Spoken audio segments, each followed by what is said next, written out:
The message arrived on a quiet Tuesday morning at exactly 3:47 a.m. Eastern Time. At first, the scientists at the Global Space Communications Center thought it was just another deep space anomaly. But unlike the usual random bursts of cosmic radiation, this signal had a pattern. A clear, purposeful, and unmistakably artificial pattern. Dr. Tom Miller had been working the night shift when his computer screen lit up with alerts. He nearly spilled his coffee as the data started flowing in. The signal was coming from somewhere near Alpha Centauri, Earth's closest stellar neighbor, but its complexity suggested it hadn't originated there. "This can't be right," he muttered, adjusting his glasses. His fingers flew across the keyboard as he ran the standard verification protocols. Each test came back positive. This wasn't a glitch or a malfunction. This was real. Within an hour, the center's director, Dr. Ann West, arrived, her face a mixture of excitement and concern. The room buzzed with activity as more scientists poured in, drawn by urgent phone calls and messages. They worked tirelessly through the morning, analyzing every aspect of the mysterious signal. By noon, they had their first breakthrough. Hidden within the complex patterns was a simple mathematical sequence. Prime numbers, followed by basic geometric shapes, and finally, a more complex data packet that appeared to be some form of language. The world's best cryptographers and linguists were called in. They worked day and night, trying to decode the message. It took them 3 days to crack the first part, and when they did, the implications shook the foundations of human civilization. To the species of Earth, the message began. "We are the Galactic Council, representing 1,247 advanced civilizations across this spiral arm of the galaxy. We have been observing your development for the past 300 Earth years. The time has come for formal contact." The news spread like wildfire across the globe. Humanity wasn't alone. Not only that, they'd been watched, studied, and evaluated for centuries. Some people panicked. Others celebrated. Most simply tried to process what this meant for their daily lives. The second part of the message was even more intriguing. The Council expressed a strong interest in establishing trade relations with Earth. But unlike the classic science fiction scenarios where aliens sought water, minerals, or biological resources, they were frustratingly vague about what they wanted. "Your world possesses something of immense value," the message stated. "We wish to discuss terms of trade that would benefit both our civilizations." World leaders scrambled to form a unified response team. The newly established Human Diplomatic Corps included representatives from every nation, chosen for their expertise in various fields: diplomacy, science, culture, and economics. Dr. West found herself appointed as the chief scientific advisor to this team.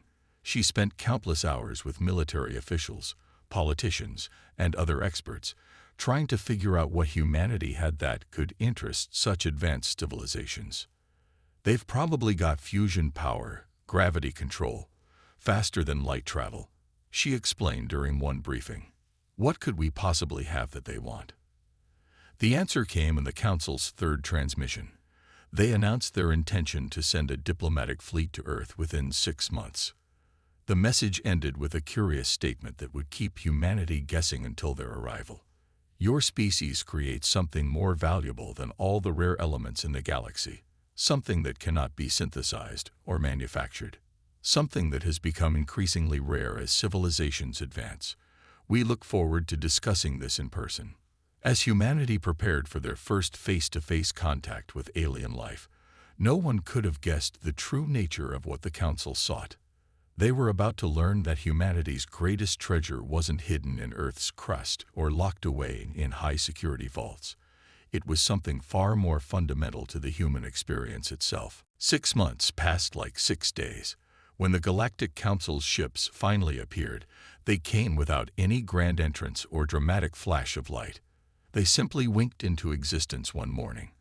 12 sleek vessels hanging in Earth's orbit like silver teardrops against the black of space. The world held its breath. Military bases went on high alert. but their weapons seemed laughably primitive compared to the vessels above. Each alien ship was nearly the size of Manhattan, yet they made no sound and produced no visible emissions. The first meeting took place on the International Space Station, which the Council representatives described as charmingly rustic. 3 Council members made the journey.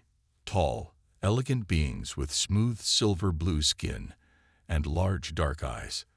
They called themselves the First Contact Team. "Your station's design is interesting," said the lead representative, who asked to be called Blue. His translator device gave his words a slight musical quality. He touched the station's wall with what looked like a mix of curiosity and concern.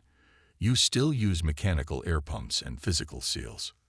Dr. West, who was part of the human welcome team, noticed how the aliens kept glancing at her tablet computer with something close to amusement. It was like watching modern adults react to a child's toy phone. Yet their attention shifted dramatically when they passed the station's small recreation room. A junior technician had left a half-finished sketch on the table, just a simple pencil drawing of Earth as seen from space. All 3 aliens froze, staring at it with an intensity that made everyone uncomfortable. "You created this by hand?" Blue asked, his musical voice hitting an odd note, with no neural interface or thought translation device. "It's just a sketch," the technician said, blushing. "I like to draw during my breaks." The aliens huddled together, speaking in rapid, chiming tones that their translators didn't catch. When they turned back, their entire demeanor had changed. The Council's inspection of Earth began the next day. Small groups of aliens visited every major city, but they showed little interest in humanity's industrial or military capabilities. Instead, they spent hours in art museums, concert halls, and public parks. They watched street performers with the same attention they gave to famous orchestras. At the Louvre in Paris, one of the alien observers spent 3 hours studying children drawing with sidewalk chalk. In New York, another group became fascinated by a street musician playing guitar in Central Park. They seemed baffled by how humans could create music without any technological assistance. "Your species is unusual," Blue told Dr. West during a meeting at the United Nations. "Most civilizations we contact are focused entirely on technological advancement. They want to discuss fusion power, space travel, or molecular engineering. But your people, you spend significant resources on activities that have no practical purpose." "Art isn't about practical purpose," Dr. West replied. "It's about expression, emotion, sharing our experiences and dreams with others." Blue's large eyes blinked slowly. "Dreams," he repeated, as if tasting the word. "Yes, that's part of what makes you so valuable." The Council representatives continued their survey for 2 more weeks.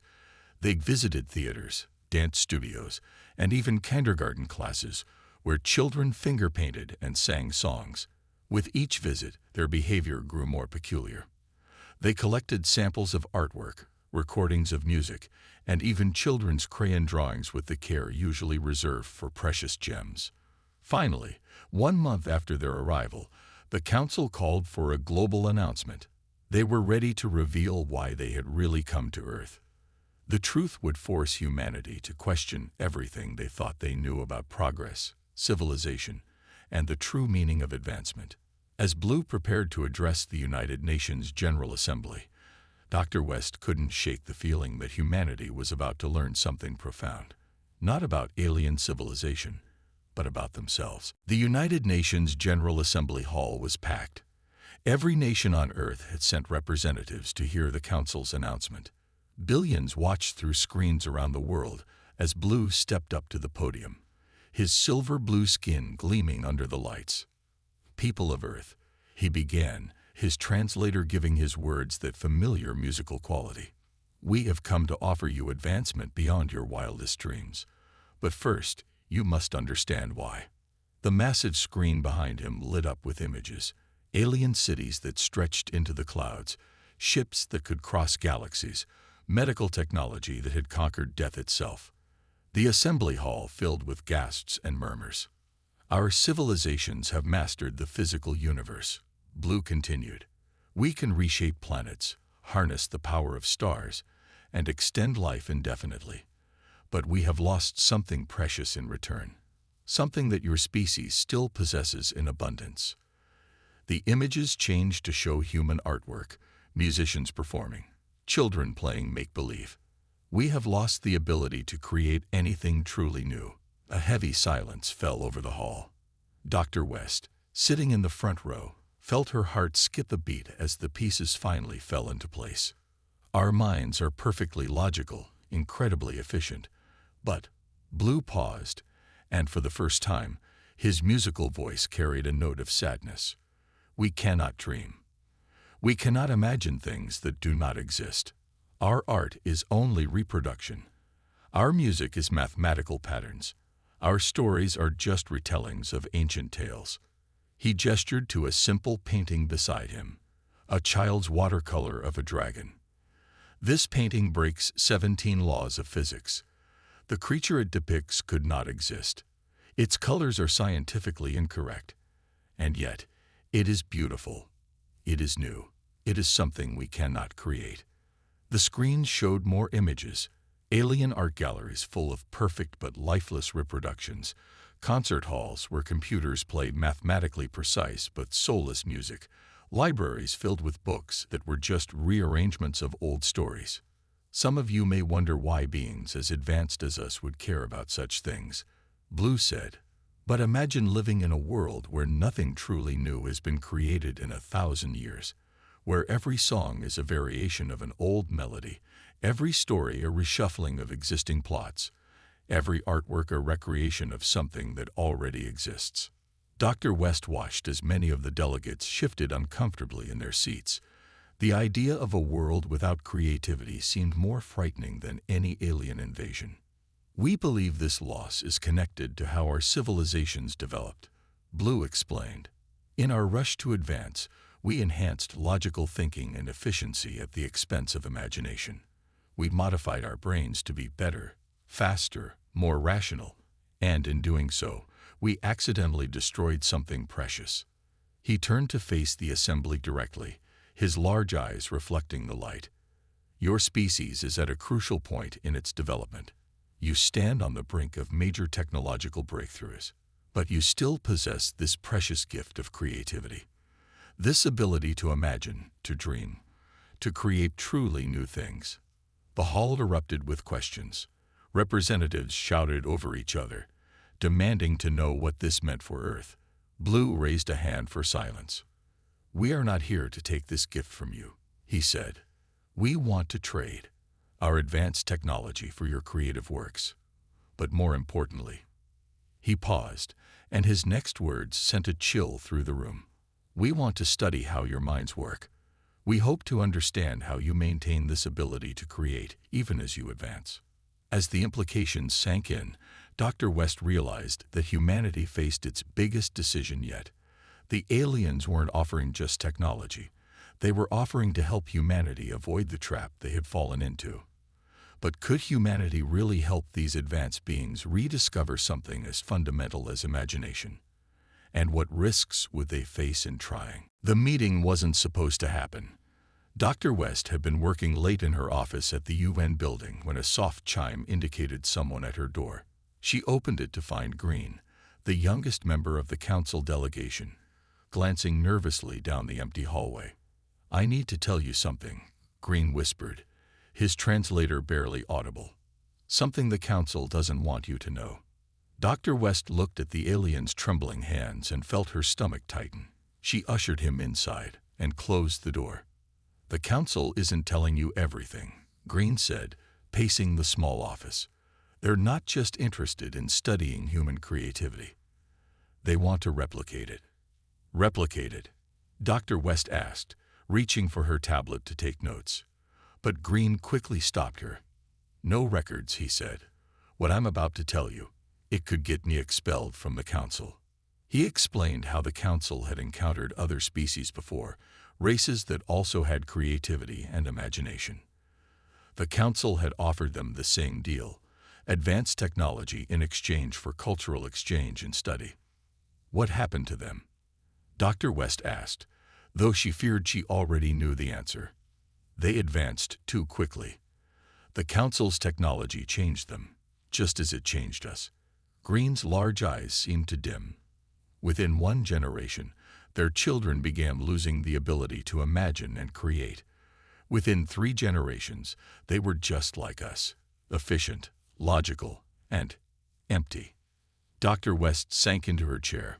"Why are you telling me this?" "Because your species is different," Green said. "Your creativity is stronger, more resilient than any we've seen. The Council believes that if they can understand how your minds work, they can find a way to restore what our civilizations have lost." He moved to the window, staring at the night sky. "But they plan to run tests to study human brain patterns during creative activities. They want to identify the exact mechanisms that allow you to imagine and dream. And once they isolate those patterns, they'll try to copy them," Dr. West finished. "Yes, but the process of studying and replicating these patterns could damage them in your people, just as advancement damaged creativity in other species." Green turned back to her. "The Council knows this risk exists, but they consider it acceptable. They believe that understanding creativity is worth any cost." Dr. West thought about the children she'd seen in the park that morning, playing their made-up games. She thought about the street artists, the musicians, the writers, and all the countless dreamers who made human culture so vibrant. "What can we do?" she asked. "Be careful what you agree to," Green warned. "The Council will offer you incredible technologies. Medical advances that could end disease, energy systems that could solve your climate crisis, space drives that could take you to the stars. But each piece of technology they give you will change how your people think, how their brains develop." He moved toward the door, then paused. "Your species has a choice to make. You can advance quickly and risk losing what makes you special, or you can progress slowly and preserve your creativity. But you cannot do both. At least, not the way the Council wants." As Green slipped out into the hallway, Dr. West sat in her darkened office, wrestling with what she'd learned. Tomorrow, she would have to brief Earth's leaders about this hidden danger.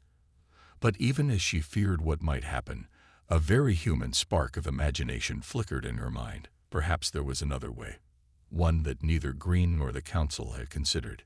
She pulled out a piece of paper and began to write. After all, solving impossible problems was what human creativity did best. The emergency meeting of the World Council lasted for 3 days. Leaders from every nation gathered to discuss Green's warning and the dangerous choice humanity faced. Dr. West sat through endless debates, watching as humanity's representatives argued about which path to take. "We can't pass up this opportunity," said one leader, pounding his fist on the table. Their medical technology alone could save billions of lives. "But at what cost?" another countered. "Are we willing to sacrifice our creativity, our imagination, our very souls?" It was during a late-night coffee break that Dr. West noticed something interesting. In the corner of the break room, 2 delegates, one from Japan and one from Brazil, were teaching a young council aide how to fold an origami crane. The alien's long fingers struggled with the paper, but his eyes shone with something that looked very much like wonder. That's when it hit her. The next morning, Dr. West requested permission to address the World Council. She walked to the podium, her heart pounding, but her voice steady. "We've been thinking about this all wrong," she began. "The Council wants to study creativity like it's a mineral they can mine or a gene they can copy. But creativity isn't something you can take or replicate. It's something you learn and develop." She picked up a piece of paper and quickly folded it into a crane, just as she'd seen the delegates do the night before. Every human child learns to be creative. We aren't born writing symphonies or painting masterpieces. We learn through play, through practice, through trying and failing and trying again. The room fell silent as her words sank in. Even Blue, who was present as the Council's representative, leaned forward with interest. "Instead of letting them study us like lab rats, why don't we teach them?" Dr. West continued. "We could establish a cultural exchange program. Not just trading finished art or music, but teaching their people how to create for themselves. She turned to Blue. Your people haven't lost the ability to be creative. You've just forgotten how to use it. Like a muscle that's grown weak from lack of use. We can help you strengthen it again. Blue stood up, his silver blue skin shimmering under the lights. You believe you can teach creativity. Our scientists say it's impossible. They claim it's a biological function that we've evolved beyond. With respect, Dr. West replied, your scientists are approaching this like a technical problem. But creativity isn't about having the right genes or brain patterns. It's about learning to play, to explore, to imagine. Every human artist, musician, and writer had to learn these skills. She gestured to the origami crane. Look at your young aide who learned to fold paper last night. He didn't need any genetic modifications or brain scans. He just needed someone to show him how, and the patience to try.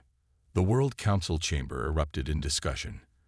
Representatives began sharing stories of how they learned their own creative skills through childhood games, school art classes, community theaters, and family traditions.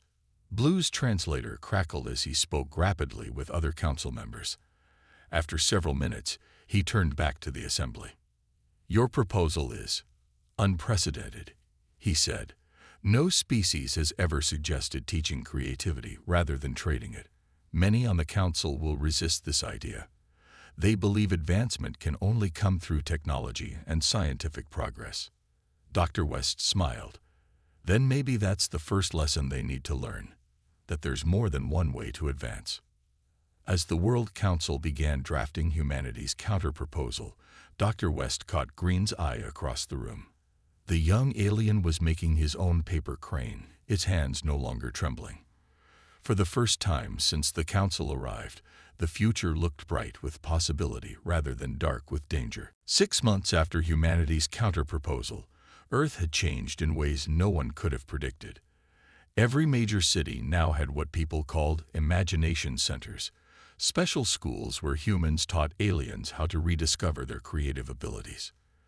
Dr. West stood in the doorway of one such center in New York, watching as an elderly art teacher named Robert worked with a group of alien students. They sat before easels, their long fingers carefully holding paintbrushes.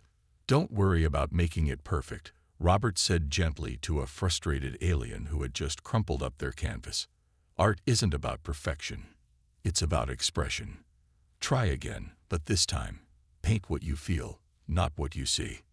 The alien looked confused. Feel. But feelings are inefficient. They serve no logical purpose. Robert smiled. Then paint that confusion. Paint what inefficiency looks like to you. To everyone's surprise, the alien picked up the brush and began to paint wild, chaotic strokes across a new canvas. The result wasn't technically perfect, but it was original, perhaps the first truly original art that Alien had ever created. Similar scenes were playing out across the globe. In London, alien students learned to write poetry.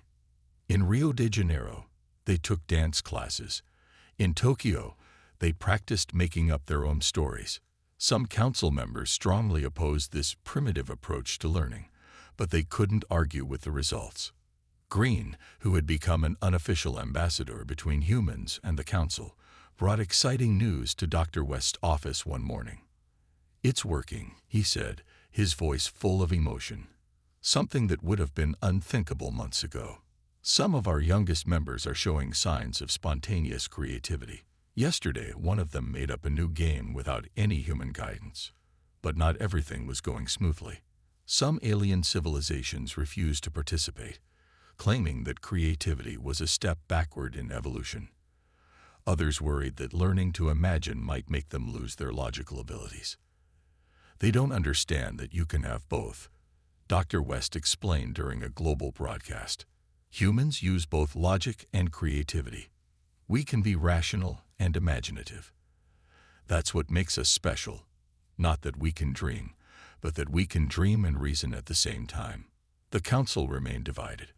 The older members watched with concern as younger aliens began to change, becoming more expressive, more questioning, more human. But they also couldn't deny the benefits. Aliens who learned to be creative started solving problems in new ways, making discoveries that pure logic had missed. One day, about 8 months into the experiment, something extraordinary happened. A young alien student in the Moscow Imagination Center wrote a piece of music. Not just any music, it was a completely new form that combined traditional alien mathematical patterns with human emotional expression. When it was performed, both humans and aliens found it beautiful. The composition spread across the galaxy. Suddenly, aliens who had dismissed the Earth experiment wanted to learn more. How had this new music been created? How could they learn to make something similar? Dr. West kept a recording of that first alien composition in her office. Whenever council members questioned the value of teaching creativity, she would play it for them. "This is just the beginning," she would tell them. "Imagine what else your people might create once they remember how to dream." As the first year of the great experiment drew to a close, Earth had become something no one expected, a school for the galaxy's imagination. And though challenges remained, both humans and aliens were learning that the greatest adventures happen when logic and creativity work together, not apart. 10 years had passed since humanity first made contact with the Galactic Council. Dr. West stood at the window of the new Galactic Cultural Center, a massive structure that floated in Earth's orbit. Below her, the blue marble of Earth spun slowly, while above, ships from 100 different alien civilizations came and went in a constant stream. "Did you ever imagine it would turn out like this?" asked Blue, joining her at the window. Over the years, his formal council manner had softened. He now wore colorful robes decorated with patterns he had designed himself, something that would have been unthinkable a decade ago. "Actually, I did imagine it," Dr. West replied with a smile. "That's kind of the point, isn't it?" They were preparing for the 10th anniversary Galactic Arts Festival, an event that would showcase creative works from both humans and aliens. The exhibition halls were filled with paintings, sculptures, and installations that blended styles from across the galaxy. Music from a dozen worlds played in perfect harmony, while holographic stories unfolded in ways that combined alien technology with human storytelling. Green, now the head of the Council's new Creative Development Division, hurried over with exciting news. "The latest reports are in," he said, his eyes bright. "Over 60% of Council member species have shown measurable increases in creative ability. And the children," he paused, overcome with emotion, something that had become common among aliens who spent time on Earth. "The children born in the last decade are displaying natural creativity levels we haven't seen in thousands of years." The experiment had worked better than anyone hoped.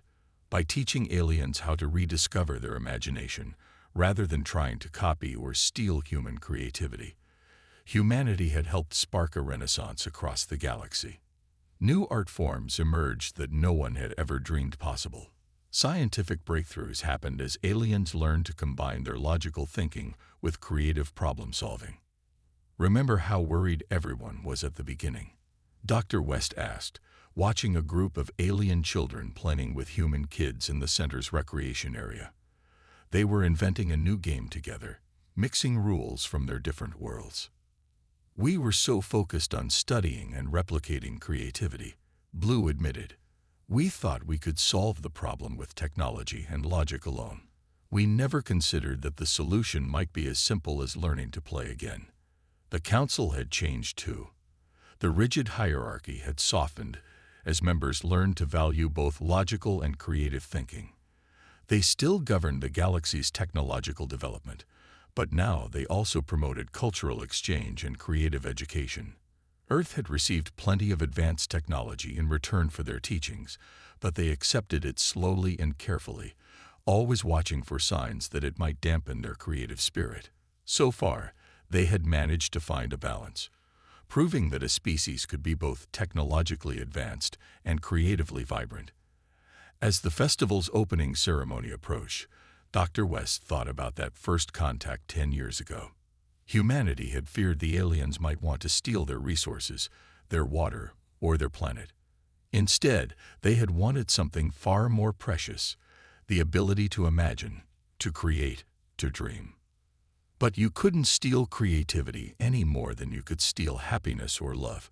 You could only learn it, share it, and help it grow. "It's time," Blue said, gesturing toward the main hall where representatives from across the galaxy were gathering. "They're waiting for your opening speech." Dr. West nodded, picking up her notes. She had written a proper speech, but at the last moment, she decided to set it aside. Instead, she would speak from the heart, just as she had taught so many aliens to do over the years. As she walked to the podium, she saw human and alien faces alike turn toward her with expectation. They had all learned so much from each other. Humanity had taught the galaxy to dream again, and in return, the galaxy had shown humanity that their greatest gift wasn't creativity itself. It was their ability to share it with others. The future stretched out before them, bright with endless possibilities, as humanity and their alien friends prepared to write the next chapter of their story together.